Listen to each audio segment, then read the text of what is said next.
Hello everyone, welcome back to Buried Files. Tonight we bring you 7 of the most disturbing true trucker horror stories ever shared from the endless highways, forgotten rest stops, and desolate back roads that crisscross the country. These are not campfire inventions, but first-hand confessions from drivers who live their lives in the dead hours when most of the world is asleep, and the road belongs to something else. Every account you are about to hear has been sourced from real testimonies, cross-checked where possible against police reports, local folklore, and long-haul chatter that has circulated on the CB for years.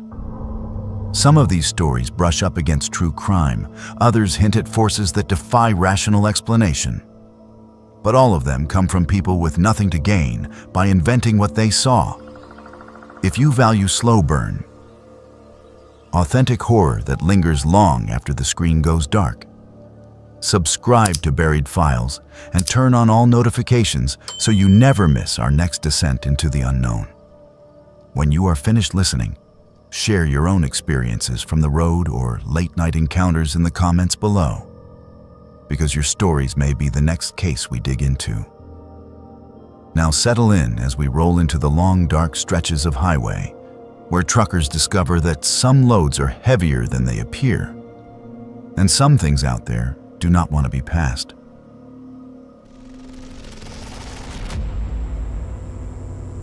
I am not proud of what I did that night. I tell myself I did enough, that I made the right choice, that calling it in was better than doing nothing at all. But when I close my eyes, I still hear the knocking, steady as a heartbeat against thin metal. And I see his eyes when he finally turned and looked at me. That is what I live with now, mile after mile. My name is George, and I have been driving long haul for over a decade. I have seen wrecks that turned steel into folded paper.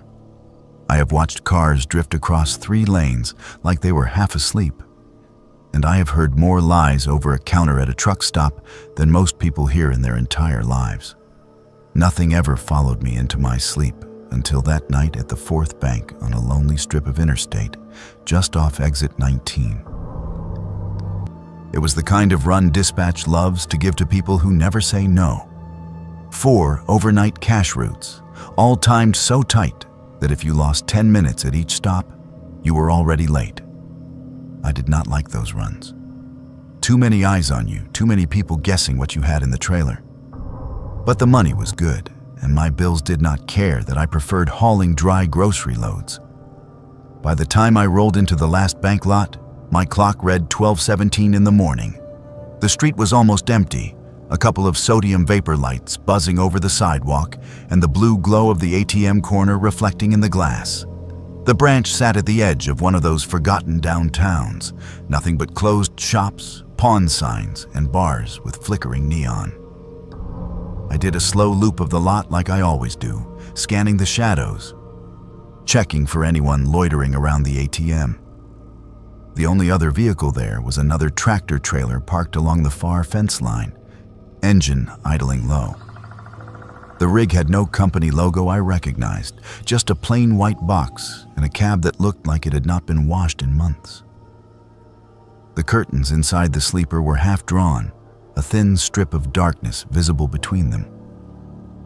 The headlights were off, but the motor's rumble sat in my chest as I passed, a dull, constant vibration. I remember thinking it was odd. Someone else was running a graveyard shift to a small town bank like this. Then I told myself to mind my own business. Out here, minding your own business is not just a habit, it is survival. I backed my truck up to the service entrance, killed the lights, and let the engine idle. The security company wanted quick turnarounds. In, unload the locked containers, out, no lingering, no smoke breaks, no walks around the block. The guard inside buzzed me through the rear access door, barely glancing at my ID. His eyes were ringed with red, like he had not slept properly in weeks. We did not say much. Those places always feel too quiet, like the money is soaking up all the sound. I rolled the first cart down the short hallway, signed what needed signing, swapped out the sealed boxes for the empties, and headed back toward the door. On my second trip, I noticed it. 3 knocks. Muffled, dull, from somewhere beyond the wall behind the teller area. 3 slow, even taps, like someone rapping with their knuckles on the inside of a box. I stopped in the middle of the hallway, hands still on the cart. The guard glanced up from his clipboard. "You hear that?" I asked. He frowned, head tipped to the side. Silence. Just the faint hum of the building's air system and the soft click of fluorescent lights. "Hear what?" he said. I hesitated. I did not want to sound jumpy. "Nothing. Thought I heard something shift in the vault." He shrugged. "Place settles. Cameras would go off if anything was wrong." That was true, or at least it was the answer he was paid to give. I finished the run, pushing the weight of money that was not mine across waxed tile. The whole time, the back of my neck prickled, waiting for that sound again. It did not come. When the last cart was empty and the paperwork was done, he buzzed me back out into the night. The parking lot air felt colder than it should, the kind that bites right through your jacket. My truck idled where I had left it, a comforting familiar shape between me and the rest of the darkness. Across the lot, the other rig still sat by the fence, engine rumbling, exhaust breathing out in steady white plumes. I was halfway to my cab when I heard it again. 3 knocks. This time there was no wall between us. It came from my right, from the direction of the other truck. 3 dull thuds against metal, followed by a pause long enough to make my heart start racing. I told myself it was freight shift. I told myself it could have been anything, a pallet tipping, a poorly strapped crate rocking in place. I took another step toward my cab. The 3 knocks came again. Louder, more deliberate. You can tell when someone is hitting a surface on purpose. There is rhythm to it, intention. It came from the back of the unmarked trailer. I stopped again, hand on my door handle, trying to decide how much I really wanted to know. I have heard all the stories about what people haul when nobody's asking questions. Drugs, weapons, sometimes worse. Human cargo is not just an urban legend. There are places where people vanish and never show up in any report. I could have climbed up into my cab, thrown it into gear, and never thought about that lot again. That is what a smarter man would have done. Instead, I found myself standing there in the cold, watching the blank white side of that trailer, waiting. "Hello?" a voice said. It was so faint at first that I thought I had imagined it. A whisper through cotton, muffled by inches of insulated steel. "Hello? Please, hey." My mouth went dry. The voice did not sound like a grown man. It sounded younger, tired, hoarse, like whoever was speaking had been at it for a long time. I forced myself to speak, glancing around the lot to make sure we were still alone. "You all right in there?" I called quietly, not wanting to draw attention from the street. Silence. Then the 3 knocks again, then clearer this time. "Is someone out there? Please, can you answer me?" My heart hammered against my ribs, hard enough to hurt. I looked at the tractor. The cab windows were too dark to see inside. The plate looked like it had been deliberately sprayed with grime. No numbers on the trailer, just a faint shadow where some decal used to be. "Hang on," I said. "Just hang on a second." I took a step toward the rear of the trailer, listening for any sign of someone in the cab. The engine kept its steady idle. No door opened, no shape moved behind the glass. The only sound was that quiet plea through metal. They can hear you if you talk too loud, the voice whispered. Please, before he comes back. Every instinct in me screamed to stop. Someone else's load, someone else's problem. I was a guy on a tight schedule with a certificate to sign and a family that needed my paycheck. You do not go tinkering with another driver's locks, not unless you want trouble. Who is he? I asked. The voice trembled. He puts us in here. He says no one cares, that no one listens. You listened. Please, please open it. I will not tell. I swear. I reached the doors and laid my hand flat against the cold metal. It vibrated faintly with the engines idle, the way any loaded trailer does. I imagined faces pressed up against the darkness just inches away, imagined wrists bound, imagined bruises. All the things I have seen written up in little paragraphs in the back pages of local news sites when they finally stumble into the light. I also imagined what would happen if whoever owned that rig came around the corner right then and saw me with my hands on his doors.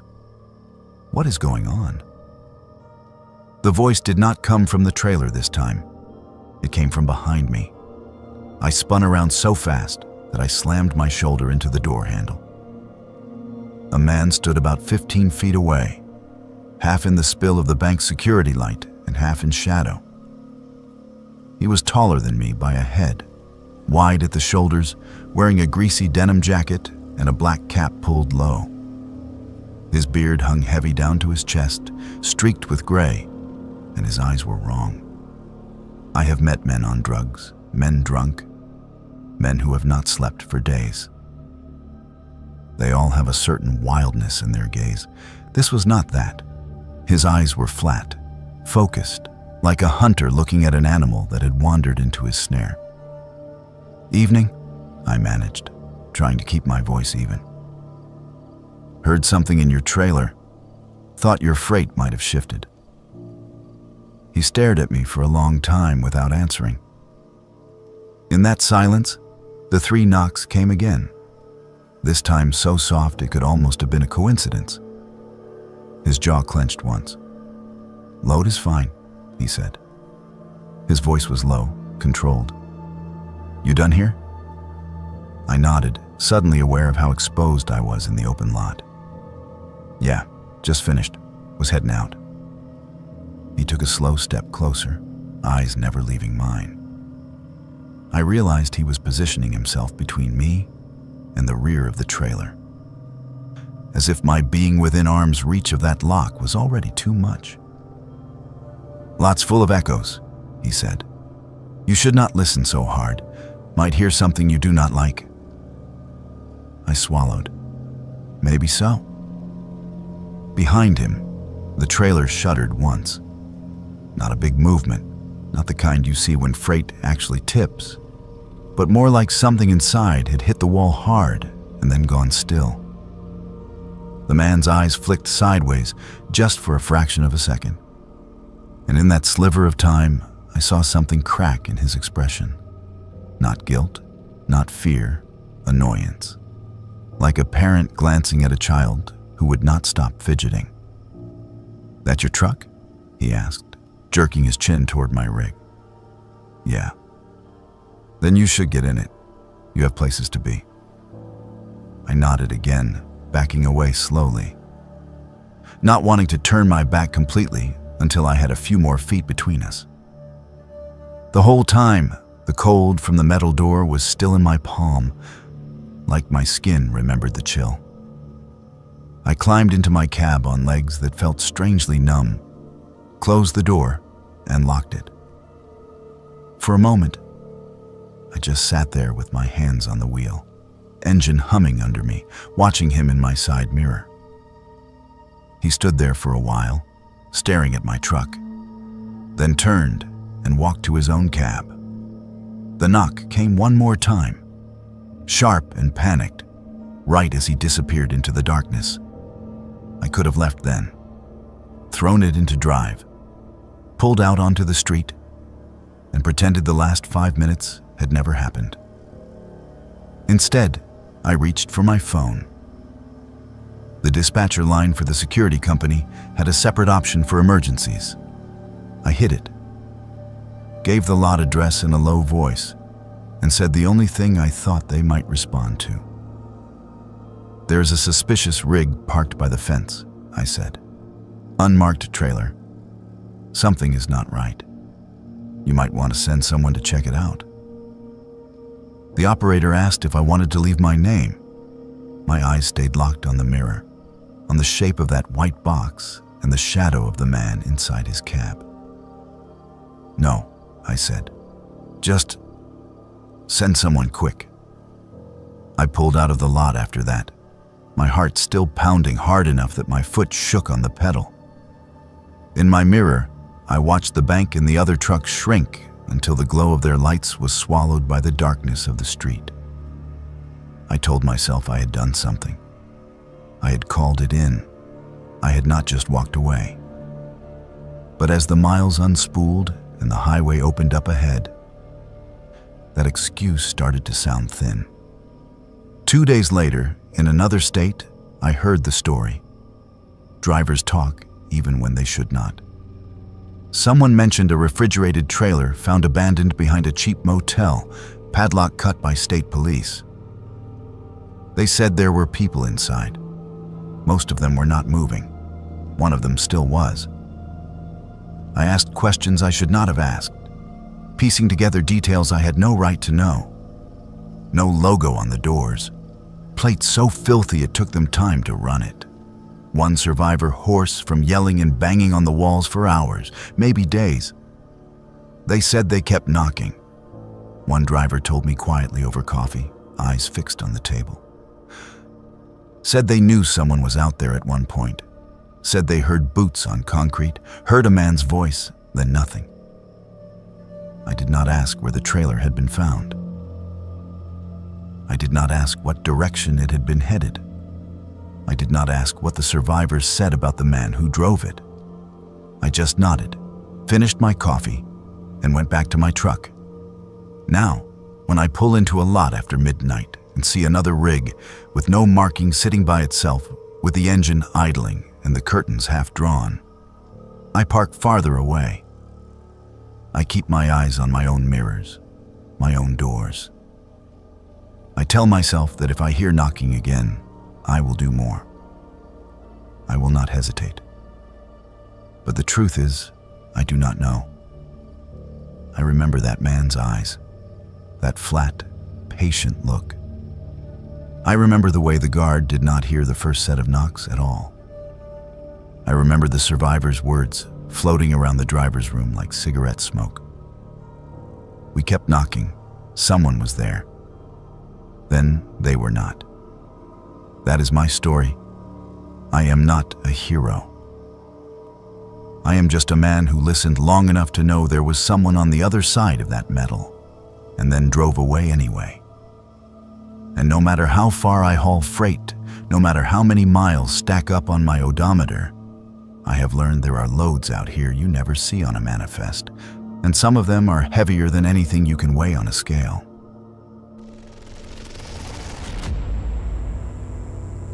I used to laugh at the stories the old hands told about haunted highways and ghost riders. Long haul will do that to you if you let it, that is what I said. Your brain gets soft from too many miles and too little sleep, and suddenly every shadow on the shoulder is a phantom, and every bit of static on the radio is a voice from beyond. I do not laugh anymore. Not since I met her the second time. My name is Arabella, and I had not even been driving cross-country for 6 months when this happened. I signed on with a mid-sized outfit that loved putting new drivers on the routes nobody else wanted. At first, I took it as a compliment. They told me I was sharp, that I learned fast, that I did not complain. Later, I realized those were just polite ways of saying I was easier to risk. The route that broke me started like any other. Dispatch called late on a Tuesday, said they had a last-minute load out of the yard that needed to be in a mountain town 3 states over by dawn. Hazards of the job, they said. Tight deadline, good bonus.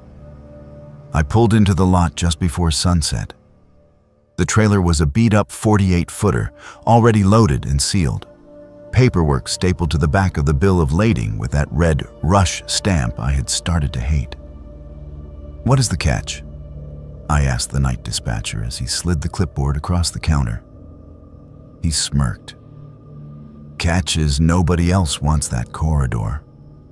Windy, no chain-friendly truck stops past mile marker 90, and the only place to park is a couple of mom-and-pop lots older than you are. But you are a tough girl, right? Better than the old-timers." I should have noticed the way he avoided my eyes when he said that. I should have noticed how quickly he changed the subject to fuel stops and time windows. Instead, I signed, grabbed my keys, and told myself it was just another road. The first couple of hours were easy enough. Traffic thinned as I left the interstate, trading 6 lanes of glowing taillights for a 2-lane ribbon that snaked into low, dark hills. My dash clock ticked over to 11:17 p.m. as the last decent truck stop vanished in my mirrors.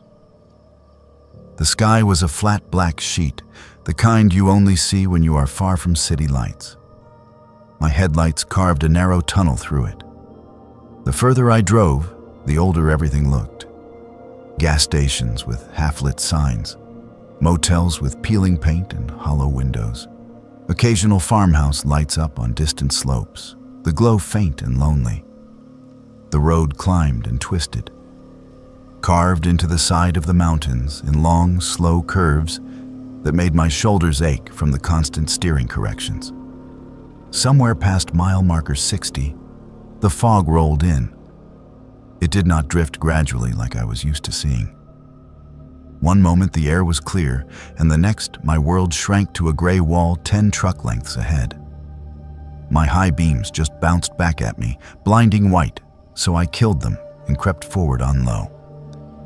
I was going 10 under the limit when I saw her. She stood on the shoulder just beyond the reach of my lights at first, a vague, narrow shape hunched against the cold. As I rolled closer, details sharpened.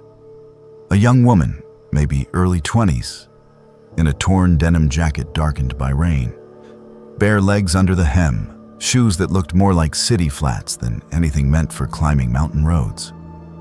She did not have a bag, no phone in her hand, no thumb out. I told myself I would drive past. Company policy was clear about hitchhikers, and as a woman alone in the cab, I had even more reason to follow it. But when my headlights brushed over her face, I saw the way her teeth were clenched to keep from chattering and the gray tinge in her lips. Her hair was plastered to her cheeks. She looked like she had been standing there for hours. Against my better judgment, I eased onto the shoulder and hit my 4 ways. She did not come running like most people would. She stayed exactly where she was, watching my rig with a stillness that made my stomach twist. I had to lean across the passenger seat and crank the window down part way. "You need a ride?" I called out over the engine in the soft hiss of the rain. Slowly, she nodded. Up close, in the harsh fluorescent glare of my running lights, she looked wrong. Not monstrous or anything like that, just out of place. Her clothes seemed 5 or 10 years out of style. The patches on her jacket were for bands I knew, but the logos were older versions. Her eyes were a pale, washed-out blue, rimmed in red, like she had cried herself empty. "Where are you headed?" I asked. She looked past me, toward the road ahead. "Up through the pass," she said softly. "To the other side. That is where I am going." I hesitated for one more heartbeat, then popped the passenger door open from inside. "Just up in the seat, all right?" Company would kill me if they knew I let anyone in the sleeper. She climbed in without a word, moving like she had done it 100 times before. She did not smell like wet clothes and cold skin. There was no smell at all. That did not register with me until later. I put the truck back in gear and eased us onto the road. For a while, we drove in silence, the wipers ticking a steady rhythm. The world outside nothing but endless gray. I stole glances at her when I could. She sat with both hands folded in her lap, staring straight ahead, her shoulders rigid. The darkness in the cab seemed to cling to her, deeper around the edges, as if the dome light could not decide whether it wanted to reach her or not. "You got a name?" I finally asked, just to break the weight pressing on my chest. She hesitated, as if searching for it. "Mara," she said at last. The way she said it made me wonder if it was real. "I am Arabella," I offered. "You from around here, Mara?" Her fingers tightened a fraction. "I was," she said. "Before." "Before what?" I almost asked. Instead, she spoke again, voice barely louder than the whisper of the defroster. "Do they still talk on that thing?" She nodded toward my CB unit mounted above the windshield. "Sometimes," I said. "Not like they used to. Why?" "Do they still use Channel 19 at mile marker 142? She asked, eyes still fixed on the fog. Something in my gut went cold. "That is still a ways up," I said. "What is it, 142? She did not answer. The next 10 miles felt like an hour. Once or twice I glanced at her and caught her eyes flicking toward the radio, like she was waiting for it to crackle to life. It did not. The night remained an endless tunnel of damp gray. The fog thinned as we climbed, breaking in ragged patches that showed glimpses of sheer drops and black trees clinging to impossible slopes. My hands ached from my grip on the wheel. The road straightened for a brief stretch along a high ridge, and a sign loomed out of the dark. Mile 98. I blinked. Something about that number made no sense. We had been driving long enough that it should have been further. I checked my dash clock. 1:03 a.m. I checked my odometer. The miles since I had picked her up were fewer than they should have been. "You sure you want to go all the way to the other side tonight?" I asked, nerves making my voice a little too bright. "There is a decent old truck stop around mile 110. Food is questionable, but they do not bother you if you nurse a coffee for an hour." She turned her head then, very slowly, and looked at me properly for the first time. Her eyes were not pale blue anymore. In the dashboard light, they looked almost gray, all the color drained out. "I tried to stop there once," she said. "They did not hear me." The skin on my arms prickled. I opened my mouth to ask what she meant. But in that exact moment, my headlights cut through another veil of fog and revealed an empty turnout on the right. No buildings, no signs, just a wide patch of gravel and the twisted remains of what might have been a guardrail further along. "Is that it?" I asked. She did not answer. When I looked back at the passenger seat, it was empty. The cushion was completely dry.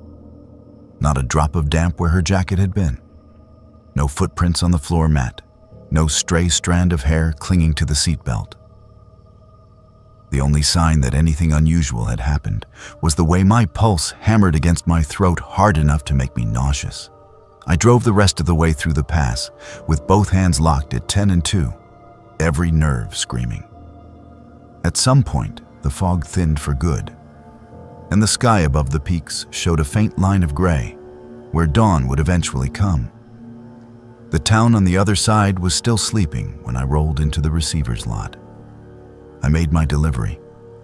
I signed papers with a hand that shook just enough for the clerk to raise an eyebrow. When she asked if I was all right, I blamed the road and the weather. I thought about telling her I had picked up a girl who vanished from my cab without opening the door. I thought about asking if anybody had ever crashed around mile marker 142. I did not. I finished my day, crawled into my sleeper, and told myself I had hallucinated the whole thing from lack of sleep. I would have left it there if it had not been for the second night. 2 weeks later, dispatch put me back on the same corridor. Different freight, different destination, same pass, same night schedule. I almost refused it, but the memory had already started to blur around the edges like a bad dream. I told myself I needed to toughen up. I told myself nothing supernatural had happened. People do not disappear from passenger seats. The weather was clear that night. The sky was sharp and full of stars, the air so cold my breath plumed thick in the cab when I stepped in. I made it past mile 50, 60, 70 with nothing but the occasional pair of headlights in the opposite lane to break the monotony. My radio stayed silent. My hands unclenched gradually. At mile 89, I saw her again. This time she was not on the shoulder. She stood in the tiny dirt triangle where the on-ramp from a small service road met the highway, one arm wrapped around herself, the other hanging limp. Same jacket, same shoes, same washed-out face. She did not seem surprised to see my truck. She did not seem to see anyone else. I did not slow down. My foot pressed harder on the accelerator, as if speed alone could make her vanish. As I roared past, I dared a quick look into my passenger side mirror. She was gone. Not walking away, not shrinking in the distance.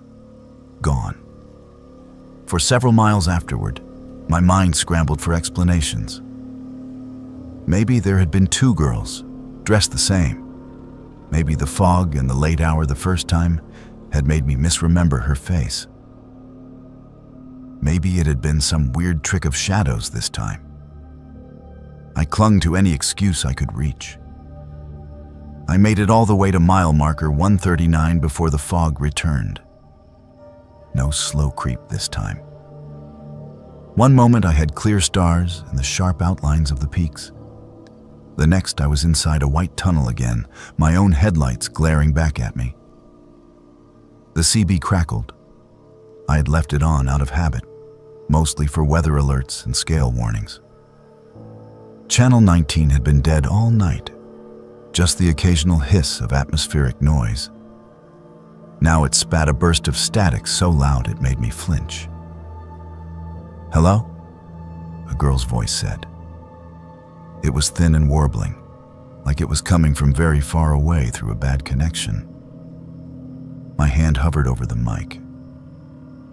"Is someone out there?" the voice asked. "Can anybody hear us at mile marker 142? The truck seemed to shrink around me. The air in the cab turned dense, heavy, hard to breathe. I forced my fingers to close around the mic, thumb pressing the button down until the plastic creaked. "This is northbound tanker on the pass," I said. My voice shook. "I hear you. Who is this?" Silence. Just the soft hiss and pop of the open channel. I was about to repeat myself when the sign loomed out of the fog on my right. Mile 142. My eyes flicked between the road and the CB display. The channel number glowed steady and green. Ahead, the faint outline of a turnout took shape. That same empty gravel space with the broken guardrail. "Please," the voice came again, suddenly much clearer. We went off. We called. Nobody answered. "Is anybody there now?" My grip on the wheel turned my knuckles white. The turnout rushed toward me. As I passed it, the fog thinned just enough for me to see over the broken barrier. There was nothing there. No car, no fresh wreckage, no skid marks. Just a long drop into darkness and the faint glint of water or rock far below. "What is your location exactly?" I asked, clinging to protocol. "Repeat your location." "Mile marker 142, the girl whispered. "We have been calling. The fire will not stop. Please, it is so hot. I cannot get the door open. Is anyone out there now?" My vision tunneled. I could smell something then. Faint and impossible, like burned plastic and wet upholstery. My eyes flicked to the passenger seat. She sat there, soaked. Steam curled faintly from her jacket. Her hair hung in wet ropes. This time, there was a smell, sharp and metallic under the smoke, like blood and melted seat foam. Her head turned toward me in a jerky, unnatural way, as if her neck did not move quite right anymore. Her eyes burned like coals underwater. "You heard us," she said. Her lips barely moved. The sound seemed to fill the cab anyway. "You hear us now? Will you answer?" My foot slammed on the brake without conscious thought. The truck lurched, ABS chattering as 40 tons of steel and liquid fought physics on a mountain road. I forced myself to keep it straight, to ease off before I lost it completely. The rig slowed more, crawled. I could not look at her. I stared at the road, at the creeping numbers on my speedometer, at anything else. "I am hearing you," I said. My voice sounded like it belonged to someone else. "There is no wreck at 142. Not now, not anymore." For the first time, there was emotion in her voice, besides that horrid flat pleading. "Not anymore," she repeated. "That is what they told our mothers." The CB squealed. For a heartbeat, the cab filled with overlapping screams, not loud but distant. Countless voices tangled together in one long, rising note. Then it cut off. The radio went dead. The fog thinned like someone had opened a window.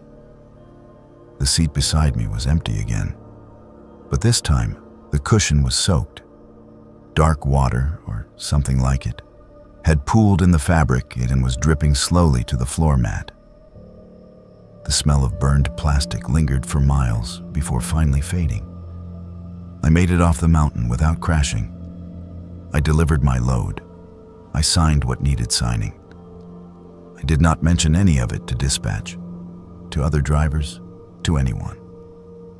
Who would believe that they had just heard an echo of something that happened years ago? That girl, and whoever else was with her, had died before I ever got my CDL. I tried to verify it, the way you do when you need to prove to yourself you are not losing your mind. Later, when I worked up the nerve, I searched the accident databases. It took a while, but I found it. A car full of college students, mostly girls, went off the side of that very pass one rainy night almost 15 years before I drove it. The report said the vehicle caught fire on impact. It noted that one of them managed to call for help, but the call dropped before she could give a clear location. By the time responding units found the wreck, it was too late. The witness statements mentioned that drivers later reported weird interference on their CBs around that mile marker for months afterward. Static that sounded like voices, pleas that nobody could quite make out. Eventually, people stopped talking about it. The road forgot, like it always does. I have not. I do not run mountain passes anymore. I stick to regional routes, flatland, short hops that get me home more nights than not. When I do have to roll out after midnight, my CB stays off. I tell other drivers it is because I am sick of listening to nonsense chatter. The truth is, I am afraid that if I turn it on at the wrong mile marker, I will hear her again. That thin, breaking voice asking if anybody can hear mile marker 142 now.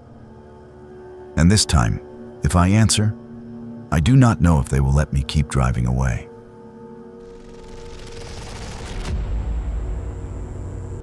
People in this line of work like to pretend we are hard to scare. We brag about black ice and bad neighborhoods, and nod along when someone talks about hauling hazmat through a blizzard. But every old school driver I learned under had one rule that sounded more like a superstition than safety advice. Never haul a load when the shipper refuses to tell you what is in it. I knew that rule. I broke it anyway. Name is Vincent, and I came up in this business before everything was apps and dashboards.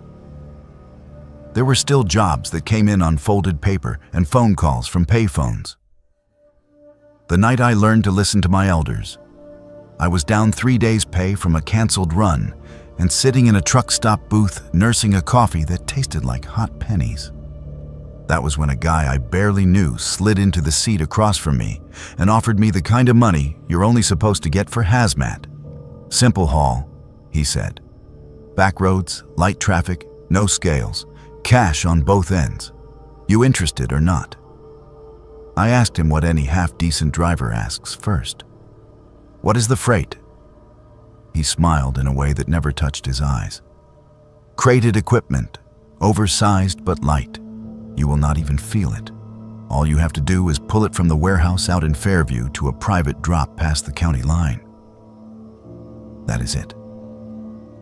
He pushed a slip of paper across the table with an address and a time. Midnight pickup. Mountain Back Road. No company name listed. Every warning bell in my head went off. Then I thought about my mortgage, my overdue repair bill, and the empty load board. I told myself equipment was equipment. I told myself I was too old to be scared of a few blank lines on a form. The warehouse sat at the end of a cracked 2-lane road, a squat concrete block half swallowed by trees. No sign on the front, just a rusted chain-link gate hanging half open. A single security light buzzed above the loading bay, throwing sickly yellow over the cracked asphalt. An old yard hand met me at the dock, a man with a face like dried leather and a cigarette that seemed glued to his lower lip. "You Vincent?" he asked. "Yeah." He nodded once, then jerked his thumb toward the dark interior. "Back it up to door 3.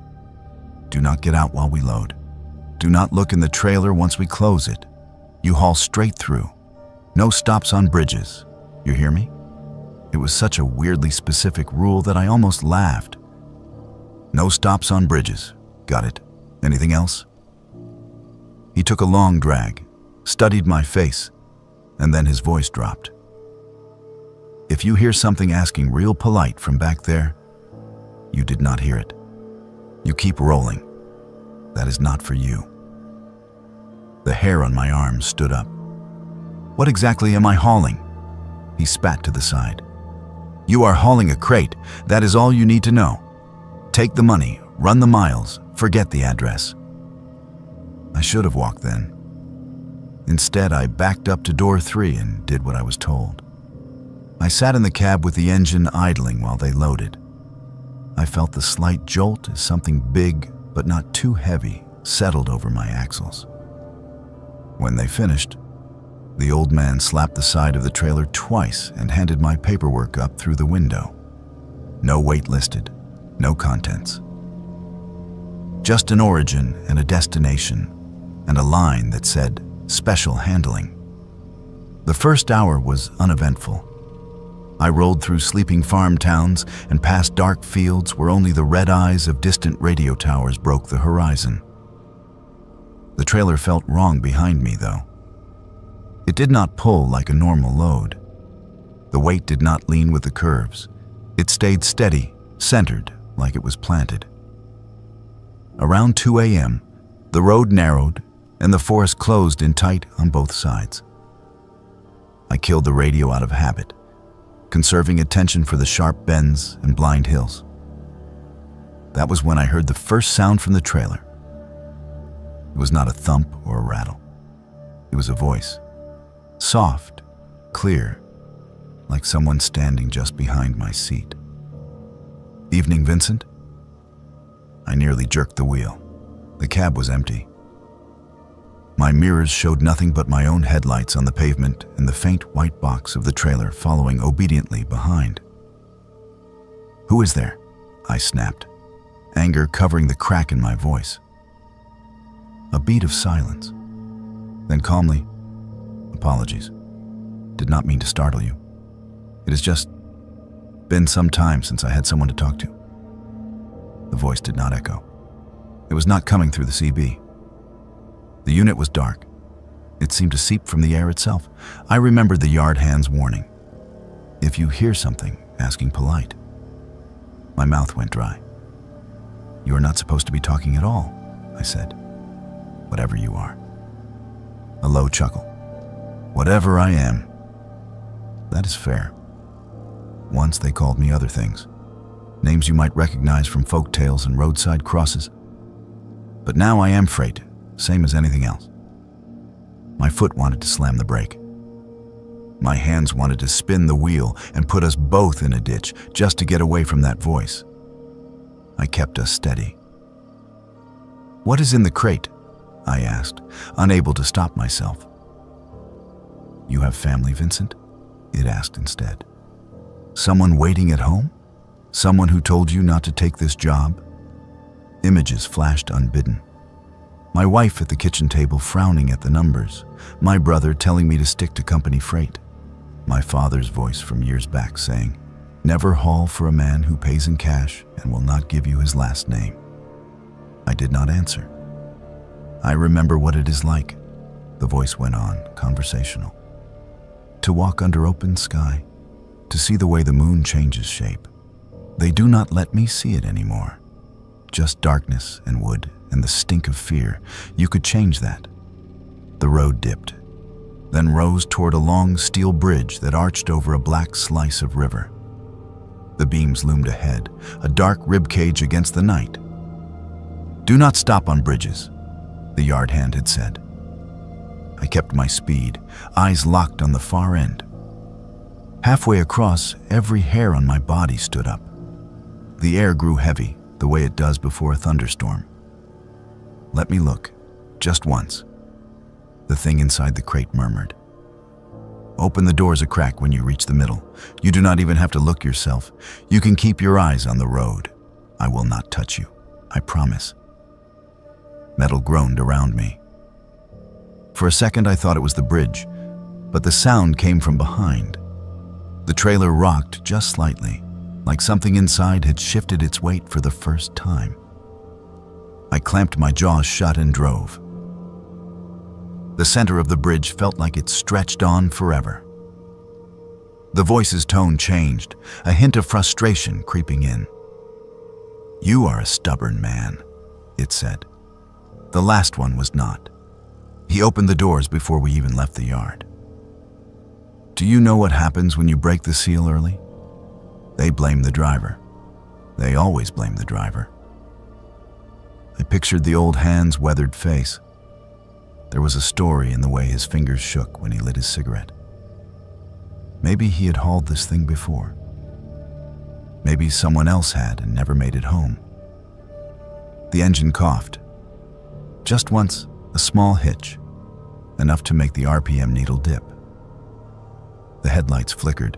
The wheel felt heavy in my hands. "I do not like bridges," the voice said, suddenly cold. "Too much water, too much falling. It reminds me of why they built the crate." The engine cut out. Every light on the dash died. In an instant, the only sound was the scream of steel and rubber as 40,000 pounds of truck and trailer coasted in dead silence over the hollow metal span. I had just enough momentum to clear the bridge. As the tractor rolled onto solid ground, everything snapped back to life. Lights blazed, the engine roared, the wheel jerked under my hands as power steering returned. "You keep me in the dark," it hissed then, no warmth left in it at all. "But I remember your kind. I remember your voices at the edge of the river. I remember your ropes." My teeth chattered. "I am just the driver," I said through them. "I did not put you there. Yet here you are," it said softly, pulling the chains. The rest of the run was a blur. The voice did not speak again. The crate did not shift. The road wound on, mile after mile, until the drop point appeared. A gravel lane cutting off into the trees, a gate standing open like a mouth. A single light burned over a small concrete pad where someone had painted an X in fresh white. A man stepped from the shadows as I backed in, his silhouette tall and thin, hands folded neatly behind his back. He did not give a name. He did not offer a handshake. "You made good time," he said. "Any trouble?" I thought about telling him the engine had died on the bridge, that something in his crate had tried to talk me into opening the doors, that whatever was inside knew my name, my family, pieces of my past I had never told anyone on the road. "No," I said instead. "No trouble." He nodded, satisfied, and waved a couple of men out from the trees. They moved quickly, efficient, sliding jacks under the crate and rolling it to the edge of the trailer. I saw just enough to know the wood was old, bound with iron bands so pitted they seemed older than anything else there. Symbols had been burned into the side, half obscured by fresh paint. "Payment is in the envelope," the tall man said, handing me a thick, unmarked packet. "You did your part. Now forget this address." I left without looking back.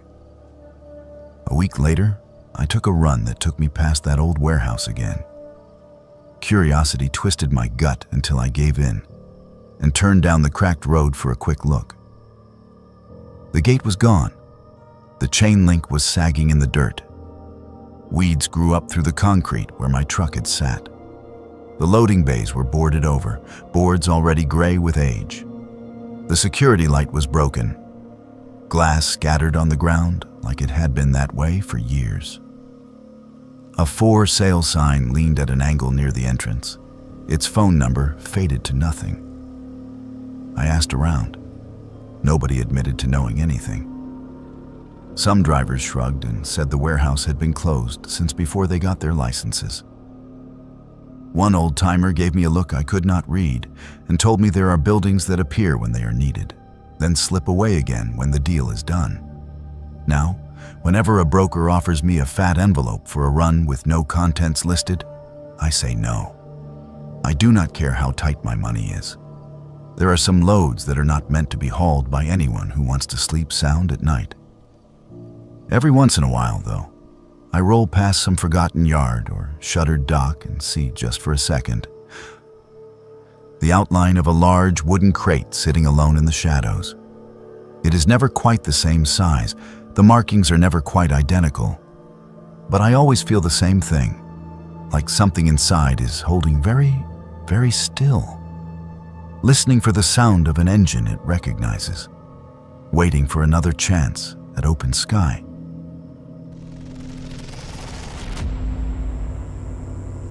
I have spent more nights in rest areas than in my own bed. You get used to the sameness of them. The sour coffee smell, the overbright bathrooms, the hum of vending machines that never quite shut up. That is why the night I pulled into the one that does not exist sticks out so clearly. It felt like walking into a place I had seen 1,000 times and realizing, halfway through the door, that all the exits had been moved. Name is Estelle. I haul mostly overnight, by choice. Less traffic, fewer idiots on their phones, more room to breathe. That also means I live on caffeine and whatever passes for food in the middle of nowhere. There was one run last winter, long stretch across 3 states with nothing but state highway after the first 200 miles. Dispatch had me on a clock that did not leave room for proper truck stops. So I planned to hit a rest area I had used before, about 10 hours in. The night was foggy from the start, that low clinging kind that eats your high beams. The closer I got to the mountains, the thicker it got, until my world narrowed to 2 white lines, a green glow on the dash, and the soft smear of my own headlights against the mist. I watched my clock, counted down the miles. By my log, I was bumping right up against when I needed to stop. I almost missed the sign. White reflective lettering, half swallowed by fog. Rest area 1 mile. I felt a wave of relief. I knew this place, or thought I did. Small loop, limited truck parking, older building but decent bathrooms. A familiar island in the dark. The exit ramp appeared out of nowhere, a gray mouth opening on the right. I signaled, eased down, tires humming over the rumble strip as I dropped speed. The trees fell back to reveal the rest area's little kingdom of concrete and sodium light. Only it was not quite right. The layout was the same. One loop road, car lot on the left, truck slots on the right, a low cinder block building in the middle. But the building's exterior looked freshly painted, bright white with a blue trim I did not remember. The pavement was smooth, without the spiderweb cracks I expected. The old flickering lights had been replaced by tall, clean LED poles that washed everything in harsh, even brilliance. There were no other vehicles, not one. No cars with sleeping families, no other rigs idling, no patrol SUVs parked nose to nose. Just my truck, the empty slots, and the building, sitting there like it had been waiting. I told myself they had done renovations. Rest areas get facelifts sometimes. Maybe I had just not been through in a while. I pulled into a space, set my brake, and sat for a minute, engine ticking as it cooled. My GPS map still showed the blue dot right where I expected it, hovering over the little rest area icon. But the name field, where it usually said something like North Hollow Rest Area, was blank. Just a gray box. Afar. I chalked it up to a glitch, grabbed my keys, and stepped down. The air smelled clean. Too clean. No hint of diesel, no stale cigarette smoke. None of that acrid overlay that clings to any place trucks have sat for years. Just cold, damp air and the faintest trace of pine. Inside, the building looked brand new. The floors shone. The vending machines were modern, glass fronts lit bright, stocked with perfectly arranged rows of chips and candy. The bulletin board had neat rows of brochures, all straightened, all aligned. Not a single flyer for a lost dog, a local band, or an amateur locksmith. A man stood behind the information counter, mid-40s maybe, with a pressed polo shirt and a laminated badge that only said, "Attendant." He smiled as soon as I walked in. The smile went too wide, too fast, like he had been practicing in a mirror. "Long night?" he asked. "Something like that," I said, trying to sound casual. Did not realize they had fixed this place up. Last time I came through, the ceiling tiles were falling down in the ladies' room. His smile did not change, but something in his eyes flickered. "We keep it in good condition here," he said. "We like drivers like you to feel comfortable. You spend so much time out there after all. Drivers disappear all the time on these roads." The way he said disappear made the skin between my shoulders tighten. I laughed it off. "Yeah, well, I plan on staying in one piece," I said. "Rest break, then back on the clock." He watched me as I walked toward the restroom corridor. I could feel his gaze between my shoulder blades like a hand. I told myself I was being paranoid.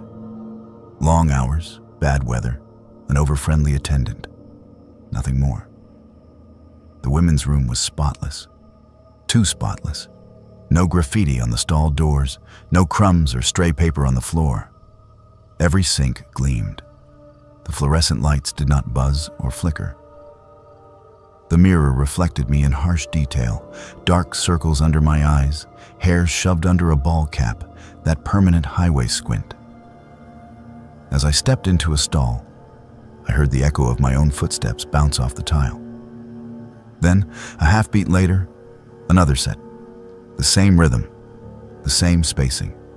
Just not mine. I froze. The stalls were empty. I had checked. The room was silent except for the faint hum of air vents. Slowly, I shifted my weight on purpose, heel to toe. The sound came. My step, then a ghost of it, slightly delayed, as if someone were walking in perfect mimicry just out of sight. I held my breath. The echoes stopped. I finished as fast as I could, washed my hands, and avoided looking at the mirror this time. The door hissed closed behind me as I stepped back into the main area. The attendant was gone. The counter sat empty, his neat stack of pamphlets undisturbed. For the first time, I really looked at them. They were for attractions in states I knew, parks I had driven past, cities I had seen from the highway.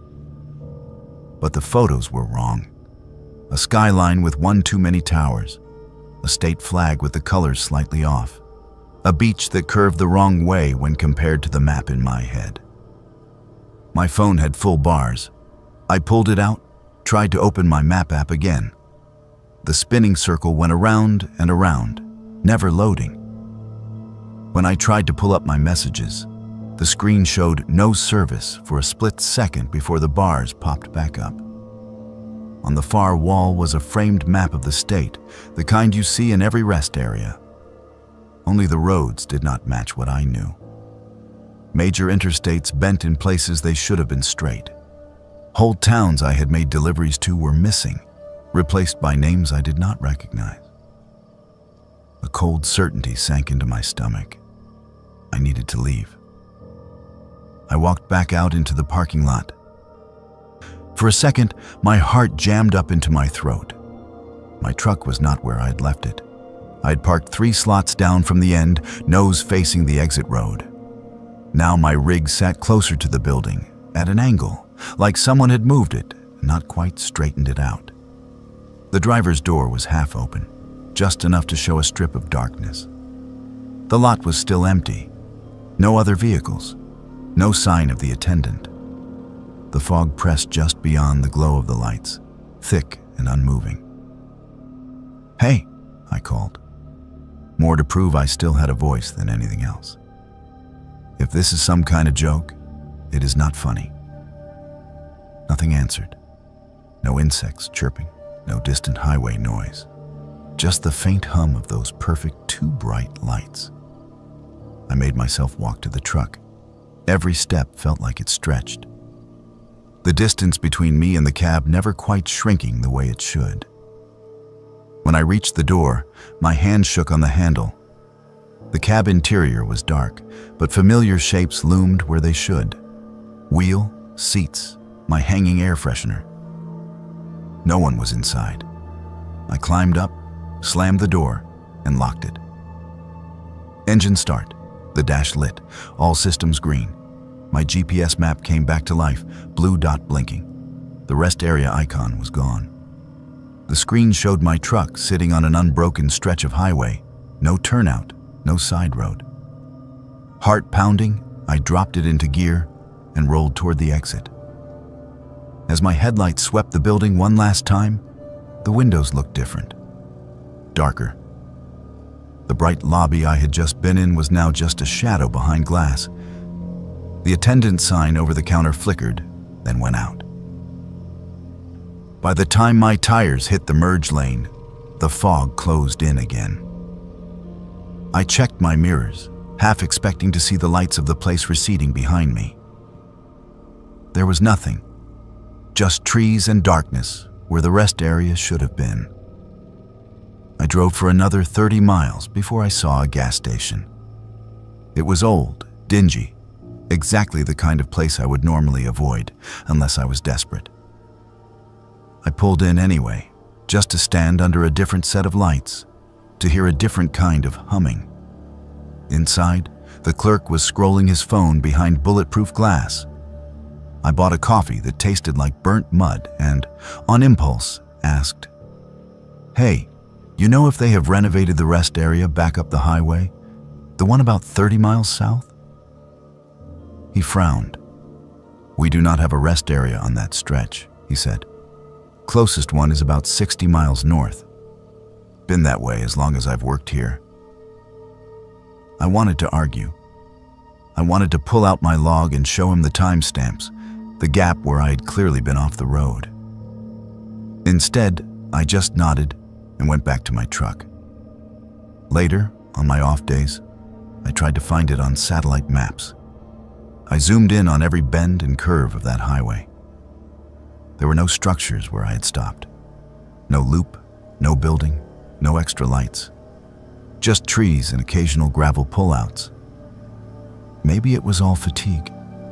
Maybe I nodded off in the cab and dreamed every second of it. But when I run that route now, I plan my brakes carefully. I stop at crowded, ugly truck stops with greasy floors and flickering signs, surrounded by other rigs and bad coffee and noise. Because somewhere out there is a rest area that looks cleaner and safer and newer than it has any right to. A place where the brochures all show a world that is almost yours, but not quite.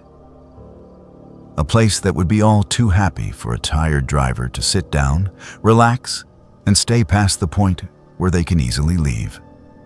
And I have a feeling that if you stay past that point, the map does not lead you back to the same highways you remember.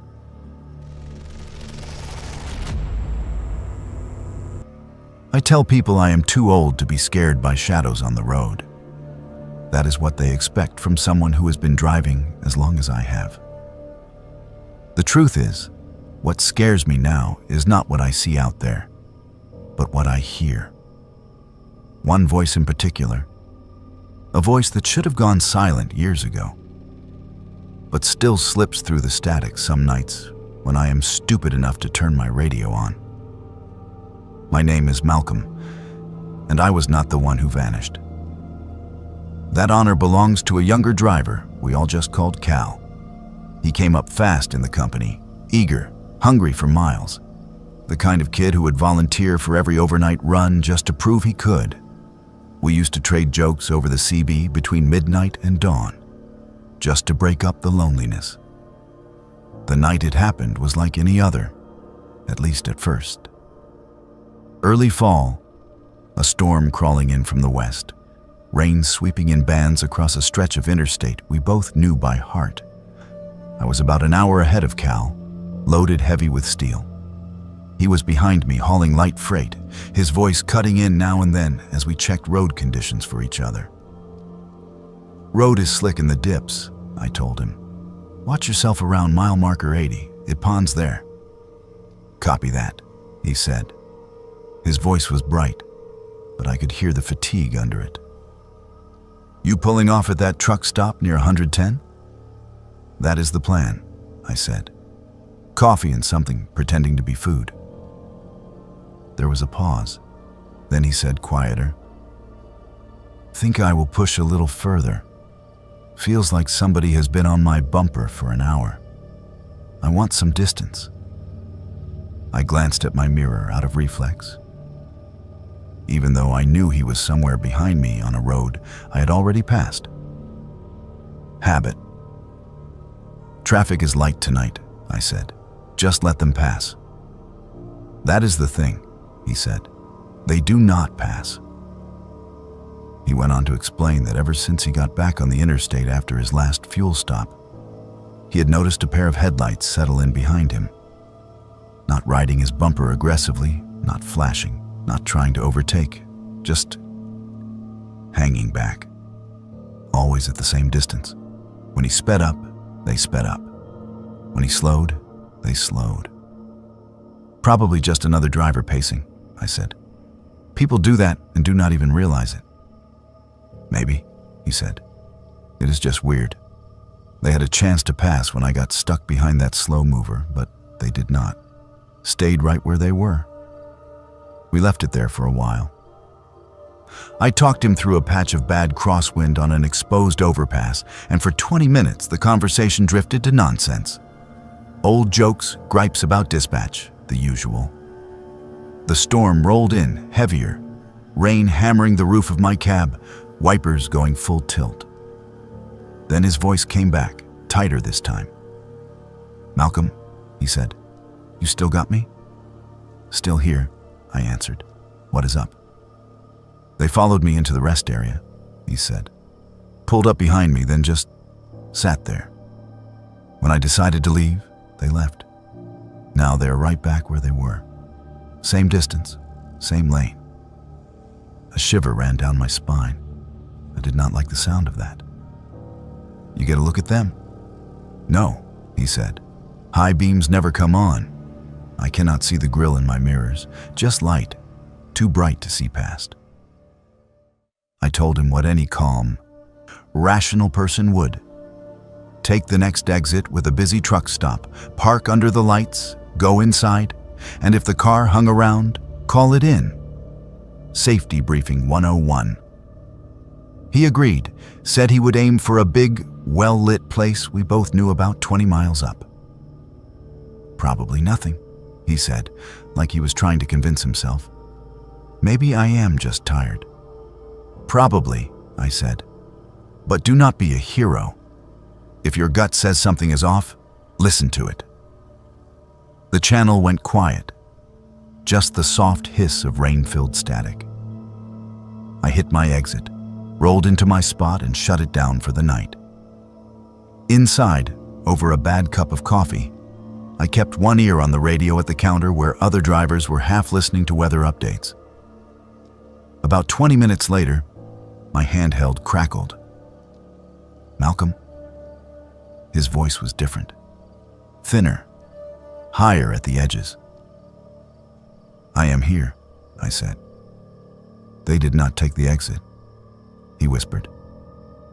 I slowed down, signaled, got ready to pull off. Soon as the ramp came up, they drifted over to the left lane and kept straight. When I merged back on, they were waiting ahead, pulled to the side. As soon as I passed, they got back in behind me. The hairs on my arms lifted. Call the state troopers, I said. Right now. Use your hands free. Give them your mile marker. Let them know you think you are being followed. He hesitated. I do not want to make a big thing if it is nothing. If it was nothing, you would not be whispering, I snapped. Do it. I will keep you talking. I grabbed my own phone, ready to call it in if he balked. On the radio, I heard him shifting in his seat, the faint clack of buttons. Before he could say anything else, a different sound came through, a soft, rhythmic tapping, like knuckles on metal. It is closer, he said. Lights are right up on the back of my trailer now. I cannot even see the road behind me, just white. Get off at the next exit, I said. Any exit. Take people around. Do not stop somewhere empty. Silence stretched. Then he whispered, There is somebody standing in the lights. I felt my mouth go dry. What do you mean? In the mirror, he said. On the shoulder, just in the edge of the beams, like a silhouette. They are not moving. Arms are too long. I cannot see a face. It is just wrong. Keep driving, I said. Do not stop for anything. Troopers can meet you. Flash your hazards. Stay in the right lane. Another tap sounded over the radio. Closer. He sucked in a breath. They are knocking on the doors, he said. On the back of the trailer, you hear that? They are knocking. The sound came through more clearly then, transmitted by whatever open mic he had near him. 3 slow, deliberate knocks. The same pattern, over and over. It sounds like you, he said, voice breaking. Do you hear it?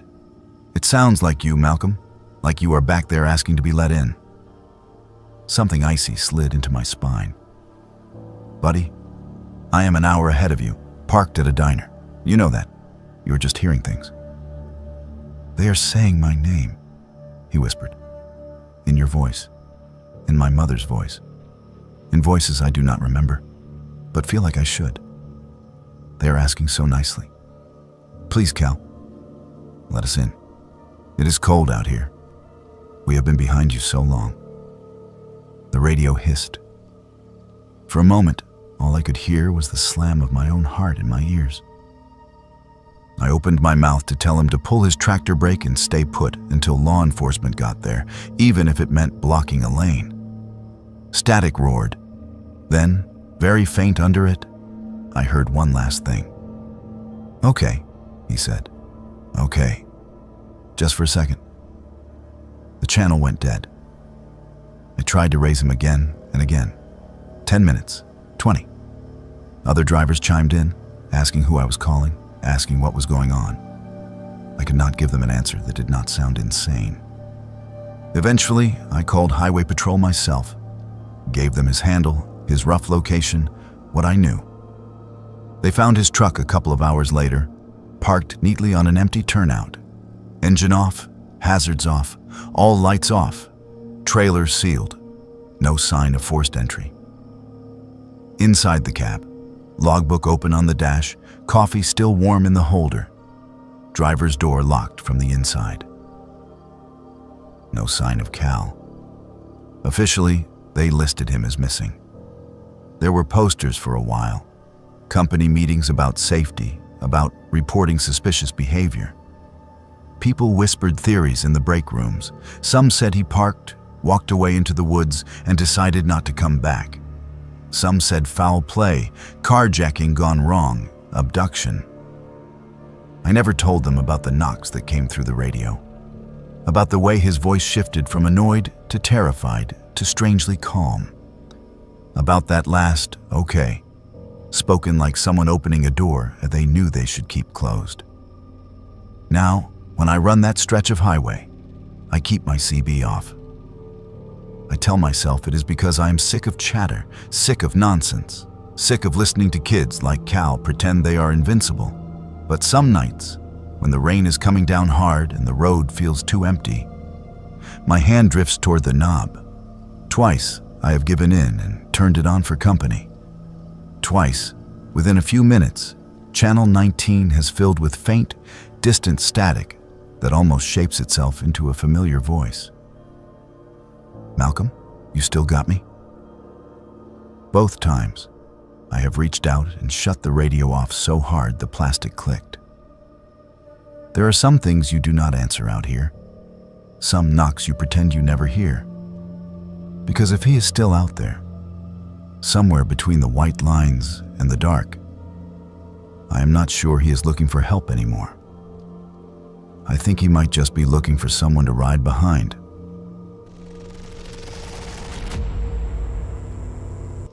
You hear a lot of nonsense in truck stop diners. Haunted mile markers, phantom hitchhikers, cursed bridges that hate the sound of Jake brakes. Most of it is just talk to pass the time. That is what I thought about the stories of the Calderwick Bridge until I tried to prove everyone wrong. I used to be proud of being that kind of stubborn. Name is Phoebe, and I run mostly regional, in and out of the same 3 states, hauling everything from construction materials to groceries. There is this old 2-lane bridge on one of my regular routes. A narrow steel thing with a sagging spine and a river underneath that looks more like black glass than water at night. The locals swear it is bad luck for trucks. They say if you cross it loud, it takes something from you. Most drivers just roll over quiet because why not humor a story when it costs nothing? The first time I heard the full version, I was in a greasy spoon near the yard, cradling bad coffee and trying to wake up for a midnight run. An old-timer named Percy leaned over from the next stool and nodded at my route sheet. "You running 47 tonight?" he asked. "Yeah," I said. "Bridge and all. Why?" He smirked. "Do yourself a favor and kill the Jake on the span. Do not lay on the horn. And for God's sake, do not stop dead center to enjoy the view." I rolled my eyes. "What happens if I do?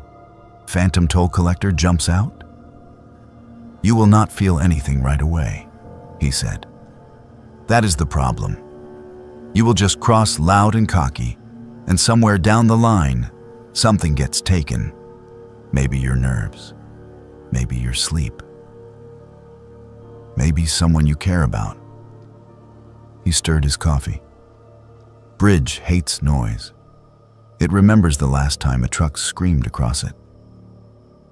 I asked him what he meant, but he just shook his head and went back to his breakfast. The other drivers nearby avoided the subject, like they had all agreed not to talk about whatever incident started the superstition. I walked out of there feeling like they had all decided I was too green to be let in on the joke. That irritated me more than it should have.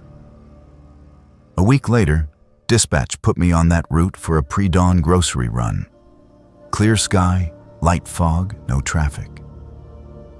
As I rolled onto the county road that led to the bridge, Percy's warning came back to me. I could hear his voice in my head. Kill the Jake, roll quiet. Instead, I flipped the switch the other way. By the time the steel lattice of the bridge loomed out of the dark, I had my engine brake ready. The river below was just a broad strip of darker black, no lights to catch the surface. The first tires hit the metal plates with a hollow clang, and for a second, the old bridge sang under me. I downshifted hard and let the Jake roar. The sound ripped out of my stacks and bounced off the steel like a beast in a cage, sharp and ugly in the narrow space. I even gave the air horn a quick blast, more to prove a point to myself than anything. There was nobody else around, no houses close enough to annoy. Just me, my truck, and the bridge. Halfway across, everything stopped. Not the truck, not exactly. The engine cut out so fast, it felt like I had driven into a wall of silence. The roar died mid-note. Every light on my dash went black. The radio croaked and went dead. Even the rattle and hum of the cab stilled. For one sickening instant, I coasted in absolute quiet. The only sound the faint rush of rubber on steel and my own breath hitching in my throat. I have lost engines before. It is loud. There are clicks, warnings, relays snapping, alarms. This was none of that. This felt like someone had pressed mute on the world. The air went heavy, like a storm was about to break right overhead. The hairs on my arms stood up inside my jacket. My hands clenched the wheel hard enough to hurt as I steered, using nothing but muscle and memory to keep the rig centered on the span. In that silence, something whispered right next to my ear. "You are not the first to scream at me," it said. "You are just the latest." The voice was not male or female. It sounded like wind through steel, like tires over wet metal, like all the sounds a bridge hears ground down into one thin thread. I could not tell if it was inside the cab or outside. It felt like it was in my bones. I tried to speak, to curse, to pray. My mouth worked, but I could not hear my own voice. My pulse thundered against my ribs. The world shrank to the reflective paint on the guardrails, my headlights dim in the fog, and that whisper. "Do you know what it sounds like?" It slid on. When they do not slow down, when they hit the slick and the load shifts and the trailer jackknifes. I do. Images slammed into my head, unbidden. A truck sideways, sparks spitting as metal tore into metal. A trailer railing against guardrails not meant to hold that much weight. A cab swinging out over the drop for a heartbeat too long. They screamed, it said. They laid on the horn, as if the river cared. They dragged their cargo across me like a knife. Then they fell. Their noise is still in me. I have not forgotten. The far end of the bridge seemed to creep closer in agonizing inches. I could feel my rig losing momentum. If the power did not come back before I hit the last third, I would stop dead. 40,000 pounds of useless metal perched over a drop into black water. "Quiet," the voice breathed. "That is all I ever wanted. A little respect. You gave me your brakes instead." Something touched the back of my neck then. Not physically, not in a way that left a mark, but like cold fingers of air slipped right through my skin. Sudden, sharp flashes of my life stuttered through my mind. My father teaching me to drive stick in an empty lot. My brother laughing as he jumped into a river on a summer afternoon. My mother standing on a porch, hand up to block the sun as she watched a much younger me pull away in a borrowed rig. For a second, I could not remember their faces clearly. They blurred, like photographs left out in the rain. Panic surged. I tried to shout, and this time I heard a strangled sound force its way out of my throat. As soon as I heard my own voice, the world snapped back. The engine coughed, then roared. Dash lights flared on. The radio spat a burst of static and resumed whatever late-night talk it had been playing. The usual rattle and vibration of the cab came flooding back. The sudden noise was almost painful. I was 3 truck lengths from the end of the span. I did not touch the brake again until I was well clear of the bridge and back on regular pavement. My hands shook so badly I had to pull into a gravel turnout and sit there with the engine idling, both palms flat on my thighs. The urge to vomit came in waves. When I tried to bring up the memories that had blurred, a face here, a laugh there, they came back, but slow, like they had to fight through something. There was a weight in my chest that had not been there before, a sense that if I had stayed silent just a little longer, something would have slipped and never quite found its way back. I told myself it was just a power glitch. Moisture, bad wiring, old infrastructure. Maybe I had micro-dosed and dreamed the voice, the missing pieces of memory. That is what I told the mechanic when I had him check every line and fuse that week. He found nothing wrong. Several days later, a driver from another company rolled through the same diner where I had heard Percy's warning. He was pale, his hands trembling around his cup. "You hear about the wreck on the county road?" he asked whoever would listen. "Guy hauling livestock. Engine died right in the middle of the Calderwick Bridge, lost all power. By the time he got it lit again, his trailer had slid. He went through the rail." The room went quiet. One of the older drivers muttered a prayer. Percy caught my eye and held it for a beat too long. "That bridge takes what it is owed," he said later, when we were alone outside. "You can cross it quiet, show some respect, and maybe it lets you be. You make it scream, it remembers that too. Sometimes it takes something small. Sometimes it takes a whole rig." "Then why does anyone still use it?" I asked, anger covering the tremor in my voice. "Because it is there," he said. "Because the detour is longer and fuel is expensive, and everyone thinks the bad luck belongs to someone else. I still run that route. There are not many choices if you want to keep the work. But every time I see the steel skeleton of that bridge rise out of the fog, my hand goes to the Jake switch on reflex. I flip it off long before my tires touch the metal. I roll as quiet as I can, no horn, no brake chatter, engine barely more than a hum. Under my breath, where no one can hear me, I whisper, "Easy now, just passing through." And somewhere under the vibration of my tires and the murmur of the river below, I swear I can feel it listening.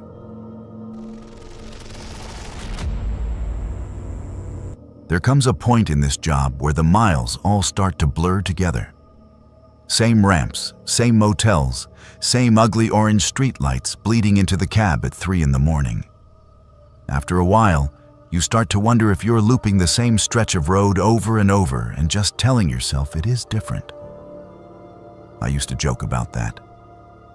Then I took a detour one night and found a place that made me think maybe the road loops you. Name is Lawrence, and I am closer to hanging up my keys than I am to my first solo run. I have hauled through every kind of weather this country can throw at a person. I have broken down on mountain passes and in desert heat. I have slept in cabs, cheap motels, and on break room couches. Through it all, I kept one thing straight in my head: where I was going, and how to get back. The night that changed, there was a wreck up ahead on my usual interstate. I was running late already, hauling dry goods on a tight window. when the overhead sign started flashing about a major pileup near mile marker 180. Traffic alerts pinged my dash. My GPS chimed and suggested an alternate route to save time. Normally, I do not trust those suggested detours.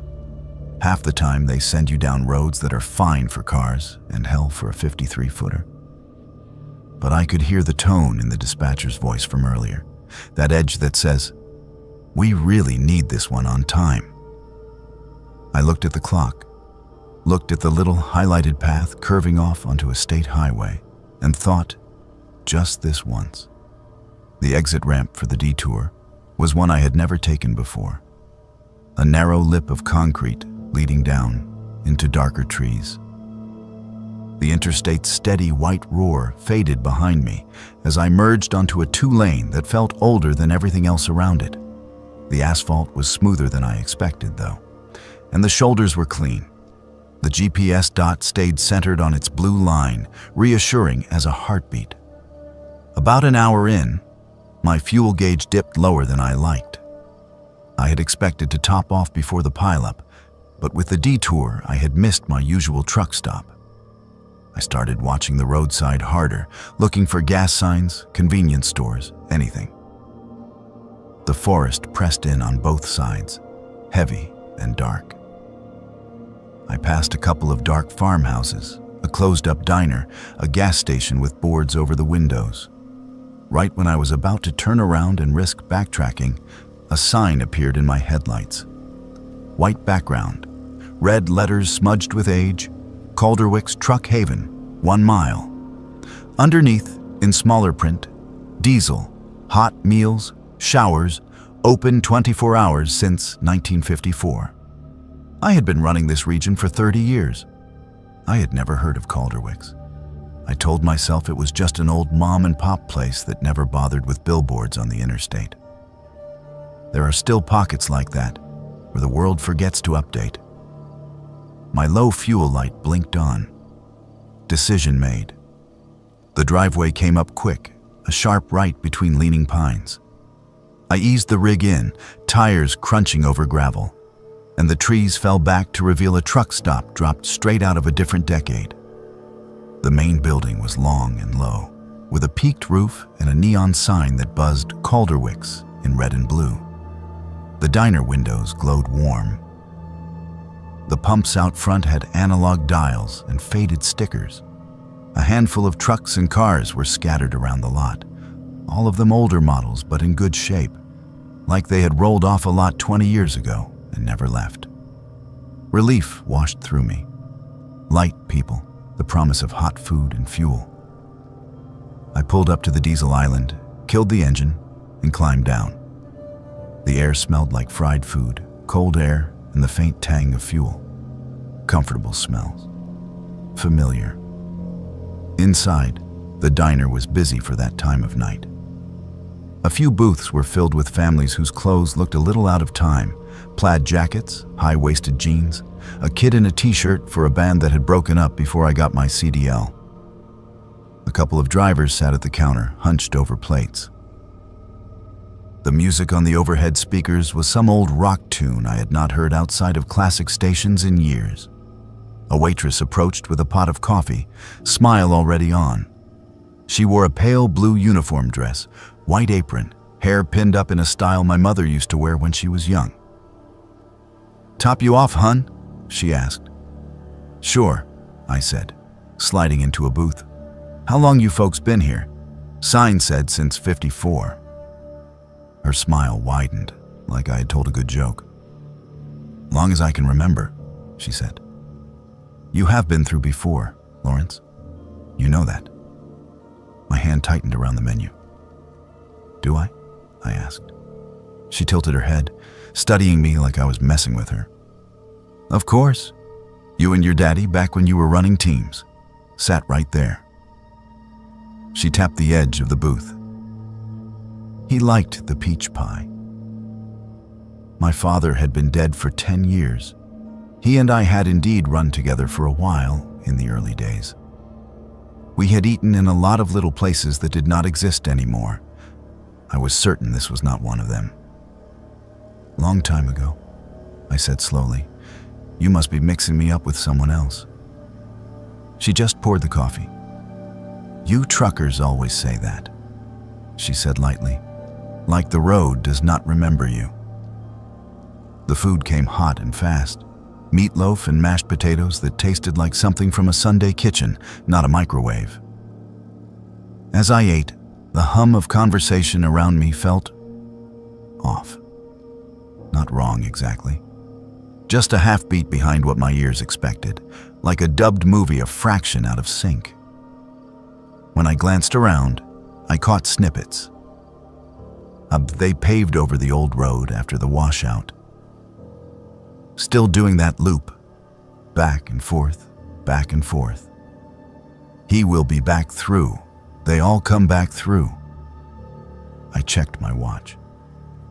I could have sworn I had only been sitting for maybe 20 minutes.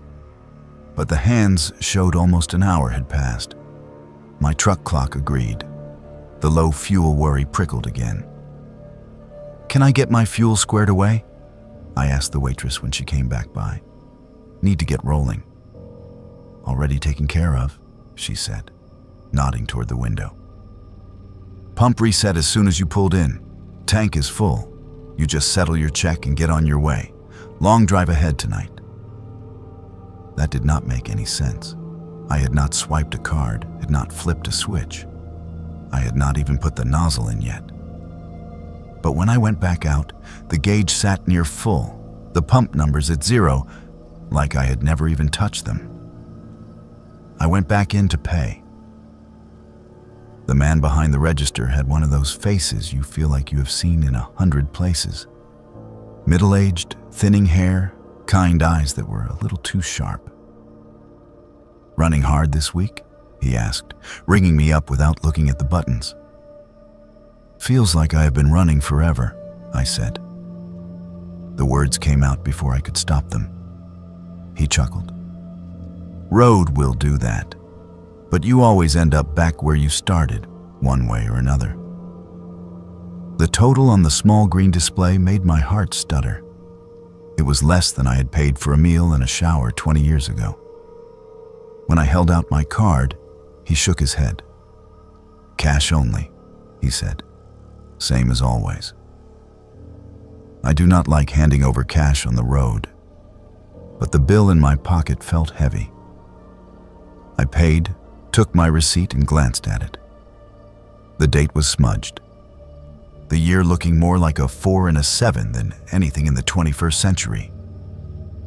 Hey, I said. But when I looked up, the man had already turned away, talking to the next customer. Back in the cab, I sat for a minute with my hands on the wheel. My phone showed a strong signal, but when I tried to pull up my maps, the app froze, then dumped me back to the home screen. The GPS unit mounted on my dash still showed my blue dot on a road, but the name of the truck stop was not there. Just a gray blank where Calderwick's should have been. I pulled out anyway. The lot lights washed over my mirrors, then dropped away as I turned onto the narrow access road. Trees closed in. For a moment, in the reflection, the building looked different. Dark windows, sign unlit, a couple of the pumps missing. Then the bend took it out of sight. The highway I merged onto felt the same as the one I had left. But my clock told a different story. I had lost more than 2 hours. There was no way the stop, the meal, and the fuel could have eaten that much time. No way. And yet there it was. I made my delivery late, but not late enough to lose the load. Dispatch grumbled and moved on. On my reset day, out of stubbornness or fear or both, I went online and tried to find Calderwick's. I found an obituary for a man named Calderwick who had run a truck stop off a state highway back in the 70s. Place had burned in an electrical fire in 1981. 3 people dead. No one had rebuilt. The photos in the article showed a sign almost identical to the one I had driven under, half melted and blackened. There were no recent business listings. No satellite images showed a building where I remembered it. Just a gravel patch slowly being reclaimed by weeds. These days, when the GPS chirps about a faster route, I think twice. I stick to the roads I know, even if it means crawling through traffic. On the nights when I am so tired the lines start to shimmer, and the thought of a hot meal in a quiet diner sounds like heaven, I keep one eye on the signs. Every now and then, out of the corner of my vision, I swear I see Calderwick's truck haven flicker by on an old, leaning post, arrow pointing down some side road I have never taken. My hands tighten on the wheel, and I keep going. I am not afraid of getting lost anymore. Not the regular kind of lost. It is the other kind that worries me. The kind where you stop somewhere that feels more like a memory than a place. And when you leave, you are not entirely sure the world you roll back into is exactly the same one you left. I have spent my life finding my way back home. I am too close to the end to risk ending up somewhere the maps forgot.